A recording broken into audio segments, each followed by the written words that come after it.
Hey, Mike here. I just wanted to let you know that you can listen to Dark Poutine early and ad-free on Amazon Music, included with Prime. You're about to listen to a historical episode of Dark Poutine. After episode 149, you will find Scott is no longer with the show. In an effort to maintain continuity and offer listeners as many episodes as possible, we are leaving the episodes in which he co-hosted intact. Thank you.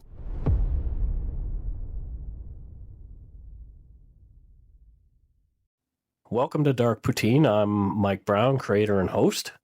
With me, as usual, is my good friend and co-host, Scott Hemingway. What's the haps, yo? I know what the haps is with you. You just told me you're getting a dog. We're getting close. Yeah, we just had our dog interview today. It's like... You have to answer in all barks. Oh, interesting. Yeah. No, they just come in. It's an adoption agency, so they come and make sure we're not dog eaters. I don't know. There you go. Yeah, and we're not, thankfully.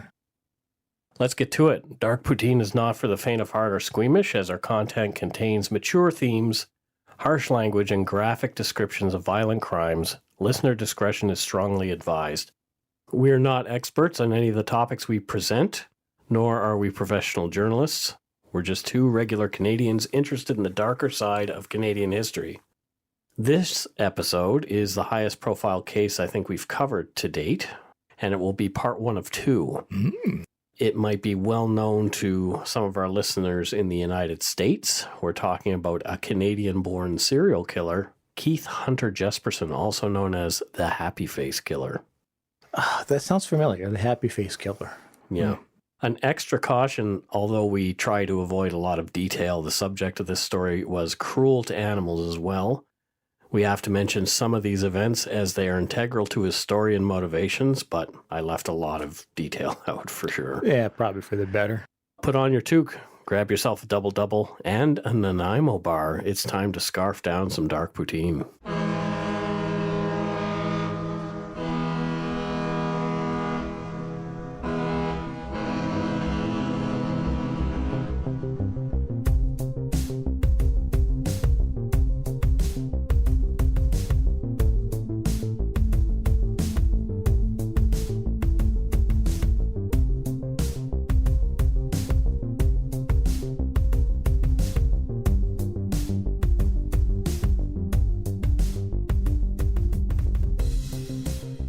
It was a rainy and cold Sunday afternoon in January of 1990 when fun-loving 23-year-old Taunja Bennett drove to the B&I Tavern in Portland, Oregon, 18828 Southeast Stark Street.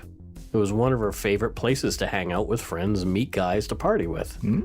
Taunja was known to be a bit gullible and was often seen leaving the bar with men she'd just met. Her friends were concerned with this behavior and let her know, but she didn't seem to care. That night, Taunja was in the mood to party, and she alternated between beer and wine coolers all night, and she was having a pretty good time. Well, good. A tall man bought the clearly intoxicated Taunja a drink, and the two chatted a while. The tall man left, and then Taunja left the bar about an hour later. Okay. When Taunja didn't return home the next day, her family was a bit worried, but thought she might have just met someone and would come home when the party was over. On January 23rd, a bicyclist stumbled upon the body of a woman in the brush in the Columbia Gorge, just off the scenic highway. Oh, boy. Police were notified immediately. Police taped off the crime scene and began their investigation. There was little blood, and the positioning of the body indicated that the woman had been killed elsewhere and dumped there, just like so much garbage. Ugh. The woman had been badly beaten, so much so her bottom teeth had gone through her lip. Marks on her neck indicated that she'd been manually strangled, and there was a loop of nylon rope cinched tightly into her throat as well. What a terrible visual. A piece of the woman's jeans was missing from the scene. Investigators thought this may have been kept by her killer as a souvenir. Her purse was missing, and she could not be identified until later when Taunja's family saw media coverage about the discovery of a body. And what they were doing is they were showing her clothes on the news, and immediately I think it was her sister knew that it was Taunja. Yeah, they often do that when they're not able to show any photos of the person. Taunja Bennett was positively identified by her family at the morgue. Ugh. There was not a lot of physical evidence and very few leads.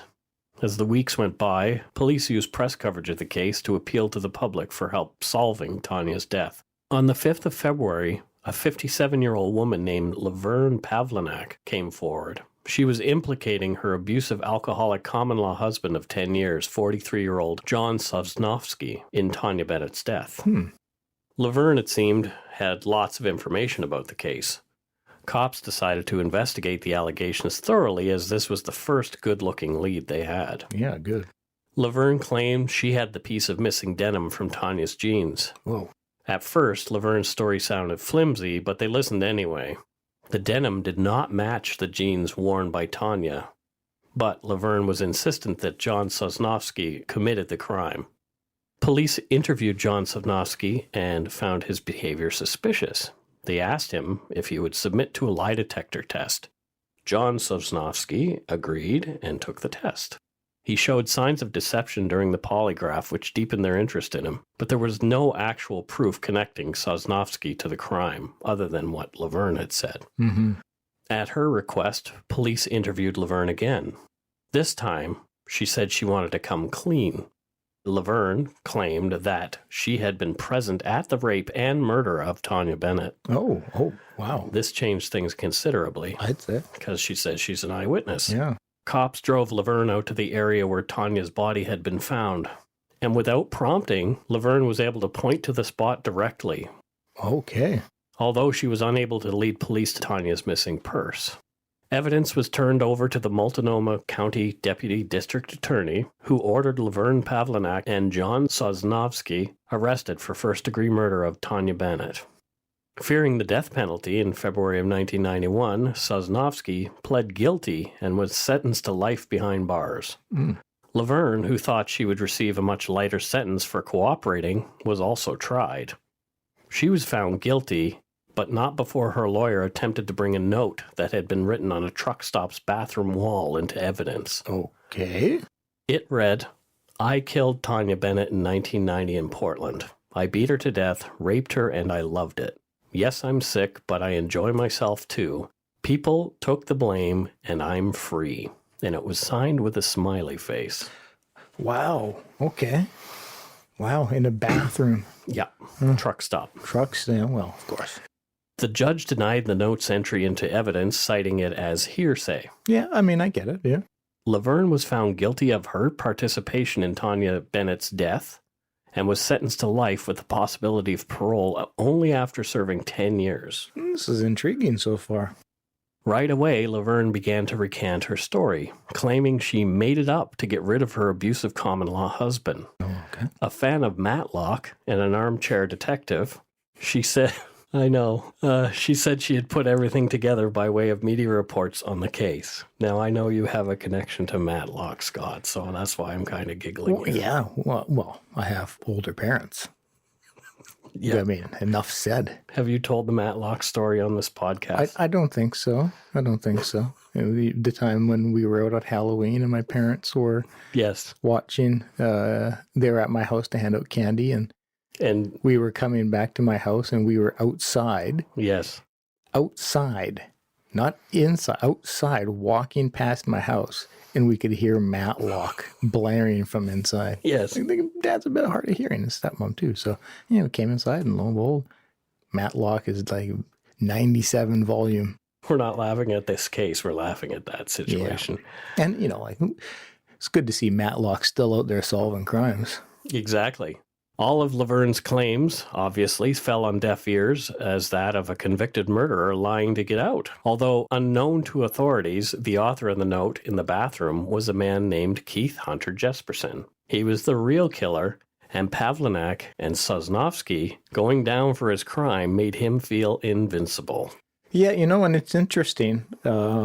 He still had to take credit for it. Well, it's interesting that the Sosnovsky pled guilty, but it just goes to show that you can't... Well, these two people probably didn't have the means to have a decent defense. Oh, without a doubt. And if it's looking like you're going to be sent to the death penalty, but you have this out, it lends a lot of credence to the You can't always trust confessions. Yeah.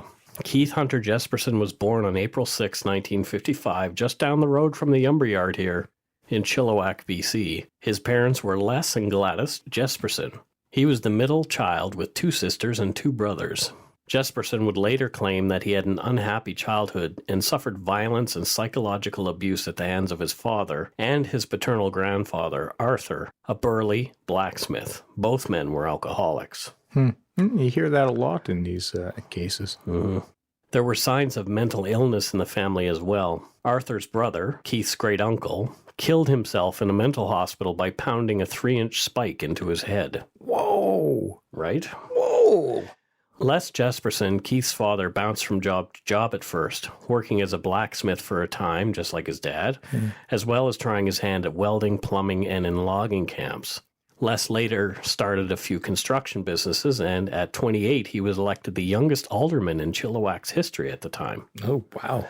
So they sound like a pretty well-to-do family. Sure.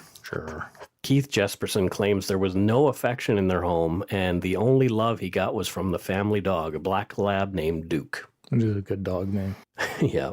Although his closest family member was his pet, Jesperson began to torture and kill small animals in the neighborhood as early as 5 years old. Nope. Keith acted out his sadistic fantasies on gophers, crows, and neighborhood cats, as well as small dogs.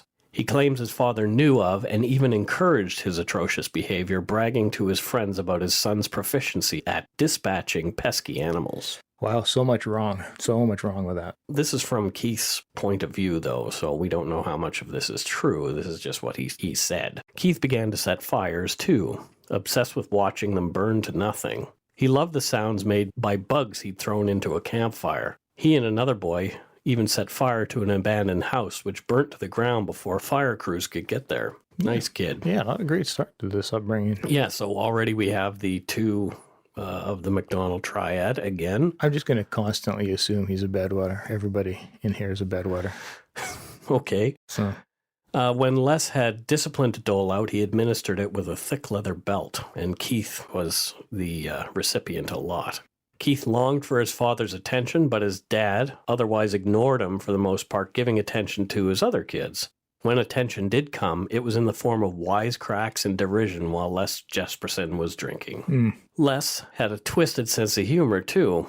When Keith was a boy, they had an electric fence.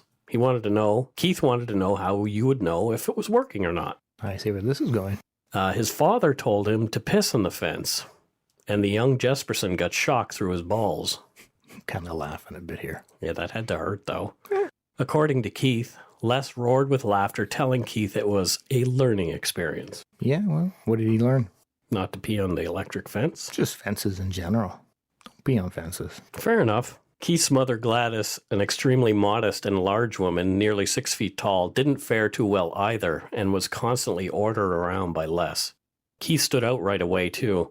He was much larger than the other kids and really uncoordinated. They teased him for it, and he resented them. He hung out mostly by himself and sometimes with his maternal grandfather. Keith Jesperson had his first interactions with a girl when he was 5. They kissed each other and played doctor. That sounds normal enough. Later on, when playing at a local farm, one of the workers told the children he would, quote, teach them about sex. Oh, God. He convinced them all to take off their clothes, but Jesperson became afraid and ran off when the man suggested they touch pee-pees. Oh, no, good call. Good call, Jesperson. He later asked his friend who stayed behind what had happened, and his friend admitted that he'd been sodomized by the man and it had hurt. Oh, poor kid. He was also confused about his parents' sexual relationship. He had heard sounds coming from the bedroom that sounded like someone was in pain. He knew you always got the belt in your bedroom, and in his already warped, developing mind, sex and violence somehow melded together. Yeah, not a good combo at an early age. When Keith was 9, he got into a fight with another 9-year-old on the boy's front lawn. The boy's mother came out screaming at Keith to get off the property. Keith called her a bitch and rode off on his bike. As he rode, a car pulled up. The 16-year-old brother of the 9-year-old that Keith had been fighting with leapt out. He knocked Keith off his bike and began kicking him with his pointy-toed cowboy boots. Yikes. Yeah, yikes. As the older boy left, He drove over Keith's bike with his car, destroying it. That's a dick move. In the meantime, the mother had called the RCMP and wanted to press charges against 9-year-old Keith. Les Jesperson was livid and embarrassed. Drunk, Les beat Keith senseless until his mother had to pull him off. Even when it came out that the woman had been cursing worse than Keith was, and had sent her other son after him, Les was still disappointed in Keith. Keith could never please his dad and was hurt that he was such a disappointment to him. Yeah, I get that. But, I don't know, it always sounds like when we're going through this kind of stuff, this person who ends up being a murderer is trying to blame his behavior on somebody else's behavior. Serial killers are psychopaths, and they're not going to want to accept blame. But, I mean, a lot of it is probably accurate as well. I mean, not to say that this kind of abuse creates monsters, but it's a part of what creates them. But it doesn't absolve any one of them of the responsibility of what they've done. One of the only kids who'd regularly play with Keith was a mischievous boy named Martin. Martin would regularly blame Keith for instigating any trouble the pair got in. Les Jesperson, believing Martin, would beat Keith with a belt in front of everyone to punish him. Keith, having had enough of Martin's lies about him, pounced on the boy and began beating him in a blind rage. He claims he would have killed Martin had his father not pulled him off the boy. Yeah. Early on, he's showing those flashes of rage where he can't control. For sure. That ended that friendship. Any relationships that Keith had with other kids were full of conflict. In another incident, Keith almost drowned one boy who had been bullying him for some time in Cultus Lake. The only thing that saved the boy from the enraged Jesperson was a lifeguard who intervened, seeing Keith holding the other boy underwater. Shit. Yep. Cultus Lake is beautiful, though. It is. It's weird that we know these places. Yeah. When he was 12 years old, Keith Jesperson's family moved across the board to Selah, Washington. They moved into a large home in a middle-class neighborhood. Les Jesperson was opening an engineering office in nearby Moxie. Keith didn't want to move, but he had no say in it. He was painfully shy, and he didn't want to have to start over somewhere else. The kids in Washington didn't like Keith either, making nicknames up for him based on his size, also reminding him he was, quote, an immigrant. He came from so far away. Yeah. They picked on him for his thick Canadian accent. I don't know what they're talking about. It was at this point Keith started getting into trouble. He and another boy were caught shoplifting at a local store, and the police became involved. He began to use his size to his advantage as well, and took to fighting with other boys, even knocking out the front tooth of one opponent. Dang. Well, he was a big guy. That's true. He was constantly in trouble now. This was not good for Keith's reputation in the small town. He even shot an arrow with an improvised exploding tip into the front door of a teacher he loathed. Dear God, this guy's a loose cannon. He sounds pretty angry. Wow. He began turning further inward, daydreaming and fantasizing. He even saw himself as the creature from the Black Lagoon at one point, hid in the bushes waiting to pounce and rape the best-looking victim. No one came by at that time. Sure. Creature from the Black Lagoon. Yeah, I've seen the movie. I don't think that's what he does. Stand in the bushes, wait for someone to come by and pounce. One of his dreams was of returning to Canada and becoming a Mountie. Oh. He certainly had the size for it, but he was goofy and gangly, and he was growing really tall, but he was not fit. And that's what would later, he would apply, but was rejected. And he's also a terrible human being. Sure. So there's that. There is that. There weren't as many animals to torture as there had been in Chilliwack, but Keith managed to find some. He would repeatedly shoot at neighborhood pets with his BB gun. Jeez. And killed many that way, and you can imagine how long that would take. He later admitted that the more an animal suffered, the more sexually gratified Keith felt. Oh, no. The escalation toward his later crimes had begun, and he was only 14. Yeah. At this time, Jesperson claims he lost his virginity in an act of rape. This is what he claims.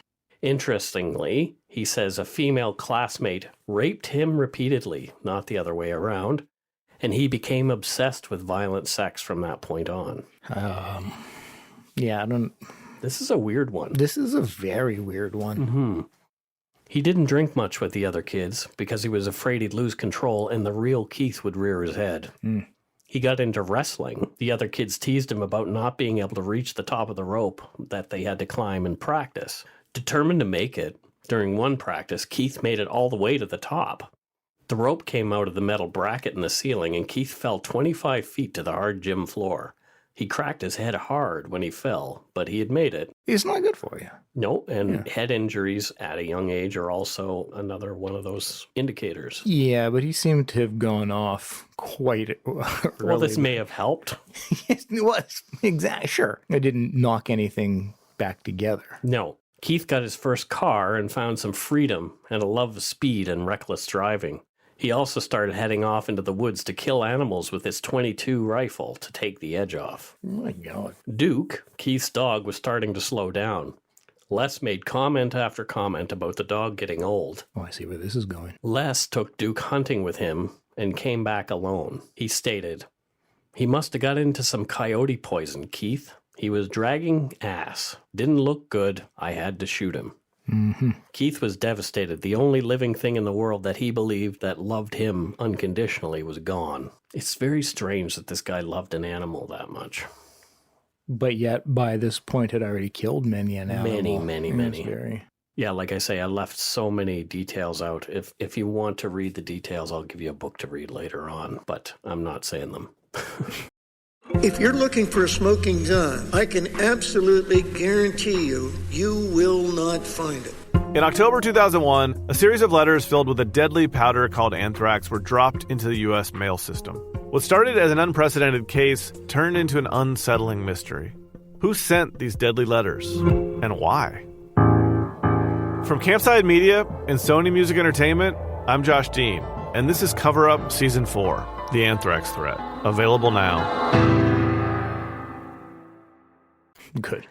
Keith graduated high school and began driving trucks for a living. His dad refused to pay for him to go to college as he said he didn't have what it took. Jeez. Women still confused Keith, but he did get attention from them. He was now 6 feet 6 inches tall and weighed about 240 pounds. That's a big fella. He was a big dude. In 1974, he met Rose. The two hit it off, and they were quickly engaged, but Jesperson had cold feet. He told his father he didn't want to marry Rose after all, and Les told him that it was going to happen whether he wanted it to or not. All the relatives had been invited, and he didn't want to be embarrassed. Well, sure. The wedding happened on August 2nd of 1975. I also read, I didn't write it down here, that he had been kissing one of the bridesmaids in the back right before getting married. Oh. Yeah. Well. Nice guy. Teach your own. He was still fantasizing about other women even while with Rose. Keith ran heavy machinery for Les's construction firm, helping him to build a trailer park, but the two clashed often. He took his frustrations out killing cats with a pellet gun. God, this guy. He began to realize that he actually cared for Rose. They started trying to get pregnant. Great, because so far he seems like he would be a great dad. They eventually had 3 children in quick succession, Melissa, Jason, and Carrie. Keith became a long-haul truck driver to support the family, and he doted on his children. Many of them were surprised when it came out later that he was what he was. Oh, okay. We'll talk in the next episode about what Melissa found out, though. He treated them well because he didn't want them to feel the way he had. Yeah, okay. None of his family suspected the malignant thoughts and secrets Keith was keeping. They missed him when he was away. When his eldest daughter, Melissa, was 6, however, Keith showed her his dark side. She had been playing with some kittens in the yard. Keith arrived asking what she was doing, and she showed him the cats. Darkness came across Keith's face. He said he hated cats, and that he used to drown them as a boy. Yeah. He took the kittens from Melissa and hung them on the clothesline. Melissa ran to get Rose, but when they came back outside, the cats were dead on the ground. Oh, my God. Melissa was afraid of her father after that. Yeah, understandably. After Rose had her children, Keith started to lose interest in her. He said she was too fat and that he liked skinny women. Oh, what a nice fella. Their marriage, obviously, started to crumble. On his long drives, all over the U.S. and Canada, Keith started keeping company with what he called lot lizards. typically drug-addicted, down-on-their-luck truck-stop sex workers. Not a nice name for a person. No. Some of these women would even call the Jesperson home when Keith was away, asking for him, claiming to be his girlfriends. Oh, that must have sat great with his wife. Well, not really, because she had enough and wanted Keith out of the house in 1988. Good. Keith agreed and moved to Portland with a waitress named Peggy Jones that he'd met, separating from Rose and the kids, who went to Spokane. He filed for divorce from Rose in 1989, but he and Peggy were already in the process of breaking up after he'd found she'd been unfaithful in early 1990. She was on the road with another long-haul trucker. Keith was now alone in their house, 35 years old, lonely, frustrated, and angry. Yeah, and a piece of shit. Keith decided to go shoot pool and blow off some steam at the B&I Tavern on January 21st, 1990. This is where Keith Hunter Jesperson met Taunja Bennett and bought her a drink. The waitress told Jesperson that Taunja was mildly intellectually challenged. She used the R word. I'm not going to. Yeah, don't. Keith didn't care. He liked the attention from the pretty young woman. They talked for a while, but he realized Taunja was chatting him up to buy her and her pals more booze. So frustrated, he left the bar and went home for an hour, thinking. He couldn't get this girl out of his head.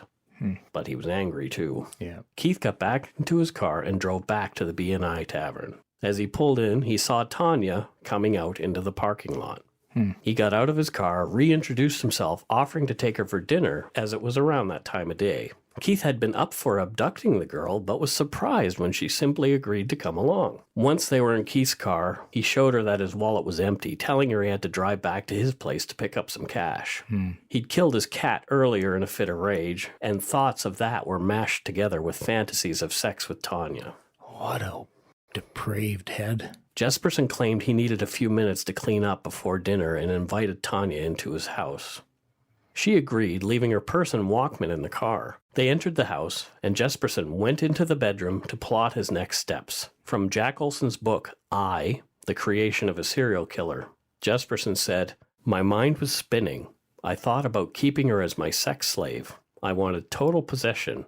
No bullshit, no talk back. I would keep her for a couple of weeks and then kick her out. I'd read about Ted Bundy keeping his women for a long time before he killed them. Some women had it coming." Oh, my God. You like this guy? No, not particularly. Yeah. Jesperson came out of the bedroom and advanced aggressively. He grabbed Taunja, who struggled and tried to get away.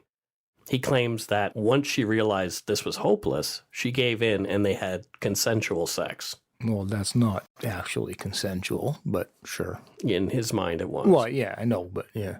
Jesperson says that Taunja was unhappy with his performance and said she was done and now wanted him to take her for dinner. He saw red and raped Taunja again. Upon finishing, he wanted to knock her out so he could hog-tie her and save her for later. He punched her as hard as he could in the temple, but she stayed conscious. He hit her again, same result. Jesperson flew into a rage and rained down blows into the small woman's face until she was barely recognizable. Oh. She was crying for her mother. He realized now he had to keep her from talking.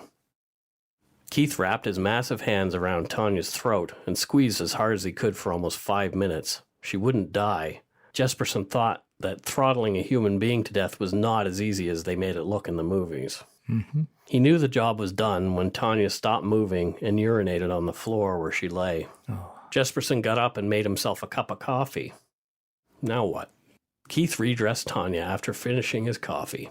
He washed and dried his own clothes and put them back on. There was blood spattered all over the place. He cut the fly off her jeans as he was afraid the metal buttons would show his fingerprints. Oh, that was what? This was the missing piece from her jeans. Yeah. He threw the zipper and denim into the fireplace for disposal. Fearing Taunja would come back to life, Jesperson ran into the garage and got some yellow nylon rope, which he cinched tightly as he could around Tanya's neck. He needed an alibi. What better place than the B&I? He went right back, leaving Taunja laying dead on the floor. He said goodbye to her as he walked out the door. Oh, dick. He went back to the bar, ordered a beer, and chatted up the barmaid and some other folks until about 9:30 that night. After he left the bar, Keith drove out to the Columbia River Gorge to scout out dump sites about 10 miles away. After finding a good spot, he drove back home, making sure to fill his gas tank on the way. Ugh, I hate this man. Mm-hmm. You wouldn't want to run out of gas with a dead body in the car. Well, I don't want to run out of gas without one in there. Keith went home and waited until midnight with Tanya's corpse still on the floor before making his move. He used the rope around Tanya's neck to drag her to the car. He bent her knees and stuffed her into the passenger seat of his Nova. Her head lolled against the window as he quietly but quickly shut the door. He drove carefully out to the area he'd scouted. He didn't want to get pulled over. Yeah. But there were cars in the parking lot when he pulled in. This wouldn't do. He was talking to Tanya's corpse as he went, saying, "Where do you want to live?" and those kind of things. Oh, God. He drove about a mile further down the road until he saw a bit of a ravine. Jesperson dragged Tanya from his car and flung her over the embankment about 60 feet away. He yelled after her, "This is it. You're home." Again, that's from Jack Olson's book. Jesperson sped away from the dump site, tossing the shoes he'd been wearing, he had a spare pair, and Tanya's Walkman as he went. He drove to a truck stop and drank coffee until 8 a.m., making sure people saw him there. Yeah. Afterward, he drove out to Sandy River Road, took Tanya's last $2 from her purse, and flung the purse into a blackberry bush. And that's where it would sit. Keith considered suicide, but he didn't want to tarnish the family name. Nah, you should do it. Jesperson drove home and painted over the walls and ceiling that Tanya's blood had splashed onto. Peggy was on her way home, and he didn't want her seeing the mess he'd made, even if they were on the outs. Later on that year, when visiting, Keith's daughter Melissa was laying on the living room couch, looking at the ceiling. She saw brown stains on the ceiling under the paint. Melissa didn't think to mention what she saw and didn't put two and two together until years later when she heard about these crimes. Well, yeah, why would she think otherwise at that point in time? But the memory of it comes rushing back. I can imagine, yeah. Afterward. Yeah, but again, previous to knowing all that, you're not going to see stains on a roof and instantly think, oh, murder. As soon as Peggy arrived home, the fights were on again. Jesperson decided to go to Sacramento to get some work and some time away. He had to get away from this situation. Peggy was driving him nuts. He'd begun to have nightmares and would wake up screaming over what he had done to Tanya. Yeah, good. It was just around this time Jesperson heard that 2 other people had been arrested for his crime.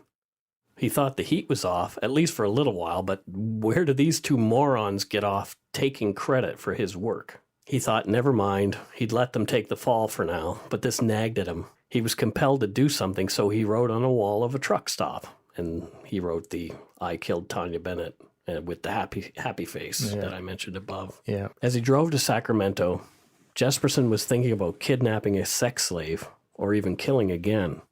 He'd gotten away with it once, and the next time would be even easier. Keith was at the Shasta shopping center for a bite to eat. He was getting himself worked up thinking about Taunja Bennett. He was thinking he needed some time alone to really think about it. Yeah. He noticed a woman breastfeeding, and he stared at her.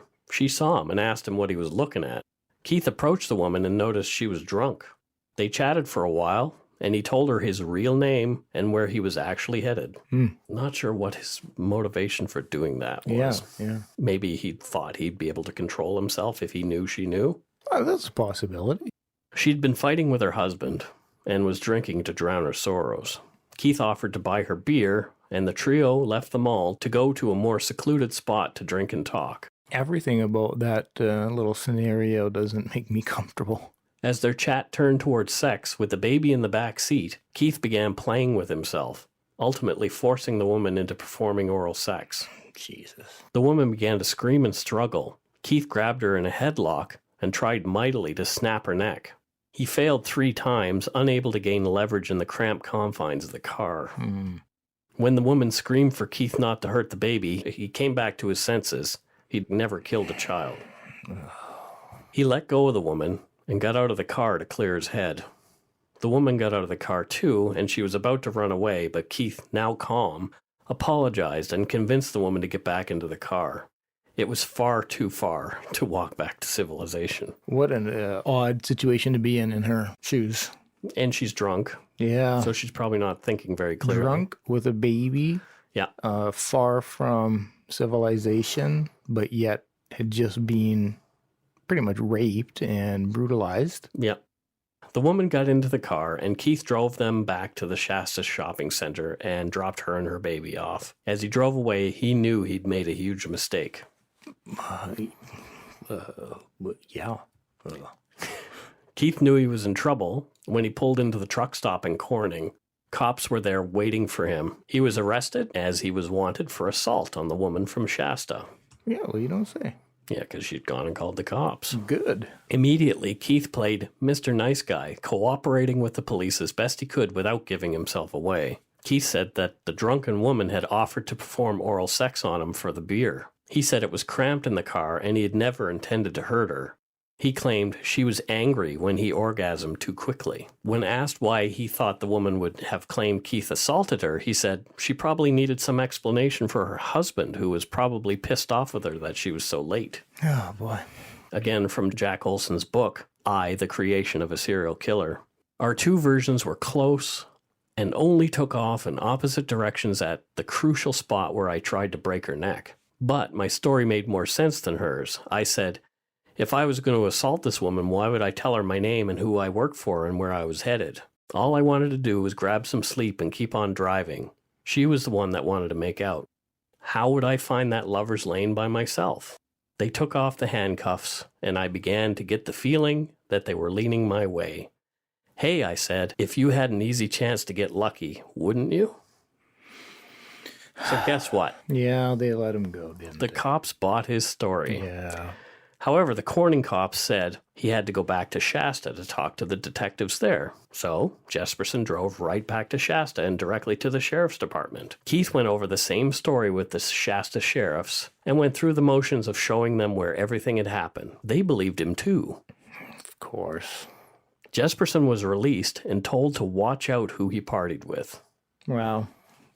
He went on his merry way to Sacramento. He'd gotten away with another crime. The real killer of Taunja Bennett slipped through law enforcement's fingers again. With 2 barflies in the slammer for his murder, Keith Hunter Jesperson was starting to feel like he could get away with doing whatever he liked. Yeah.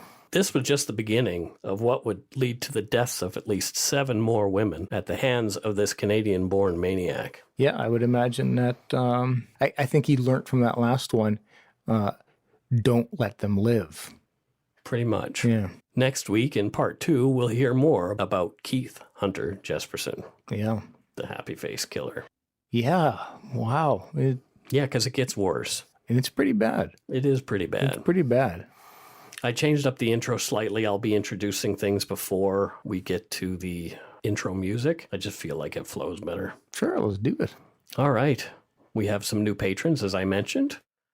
Christy Lee from Canadian True Crime. Thank you very much for supporting us. Much appreciated. I love your podcast. Yeah, I've been binging through it lately. There you go. Courtney Zuck. Thank you for your patronage as well. We follow each other on the Twitter. Oh. Cody Dragies. Interesting. And he's from Yellowknife. Oh, okay. Yellowknife. Yeah. And Elizabeth Chuchnicki from Hamilton, Ontario. Elizabeth Chuchnicki. Did I say that right? You're asking the wrong guy. I guess so. I'm sorry, Elizabeth, if I mispronounce your name. Thank you for your patronage. I'm just going to go with Elizabeth. There you go. Yeah. Thanks, Elizabeth. Thank you. If you want to donate to us, you can do so at patreon.com/darkpoutine or send us some donut money via PayPal. Oh, my favorite. I love the PayPals. It's PayPal, actually. I've got a few PayPals. And our email address is darkpoutinepodcast@gmail.com. Check out our website, www.darkpoutine.com, for show notes and other cool stuff. Please follow us on Facebook, Twitter, Instagram, and just search Dark Poutine. Tell your friends about us. We've actually doubled our downloads since our daily downloads since last week. So want to thank the Minds of Madness listeners and the Trail Went Cold listeners who've popped in. Many thanks. Many thank you. Don't forget, we have our very cool closed Facebook group, the Yumber Yard. We're there and active, and you can meet some other cool listeners too from all over the planet. Yeah. You can subscribe to this podcast on your favorite podcast directory like iTunes Podcasts, Google Play, Stitcher, TuneIn, Spotify, and at our host, Podbean. We have one podcast promo this week, and it's from Jessica from the Asian Madness podcast. Woo, Jessica. There's a good chance that you are interested in true crime and all things creepy and weird. If I'm right, then there's also a good chance you might find my podcast the Asian Madness podcast, interesting. You can find me on iTunes, Stitcher, Google Play, and pretty much everywhere else. It's true crime, it's dark, it's morbid, and it's weird. Come explore the dark side of Asia with me, because let's face it, Asia is just as crazy as the rest of the world. Yeah, I met Jessica at CrimeCon, and she's a pretty cool person. Yeah, I get the feeling she's really, really... She started her podcast right around the same time we did. Oh, did she? Yeah. No, we're like podcast born. Yeah, that's what I called her, my pod sister. Pod sister. Oh. Yeah, she's pretty awesome. She lives in the Philippines right now. Interesting individual. Yeah. So if you want, make sure that you check out her podcast. It is well worth a listen. Do it. We'll be going on to the after show. We have an interesting case from Langley to talk about today. It involves poop. Yeah. As it should. As it should. Don't forget to be a good egg and not a bad apple. Bye-bye, everybody. Bye-bye.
I said to my parents, don't trust her. They wouldn't listen. Every family has a secret. Joy Delaney, mother of 4, has gone missing. From the author of Big Little Lies comes a chilling new mystery to W. You were an emotional chaos sinkhole, Amy, and I'm sick of it! Starring Annette Bening. Nobody can break your heart like your own children. And Sam Neill. She will come back. Here we go. Strap in. Apples Never Fall. All new Thursdays, only on W. Stream on Stack TV.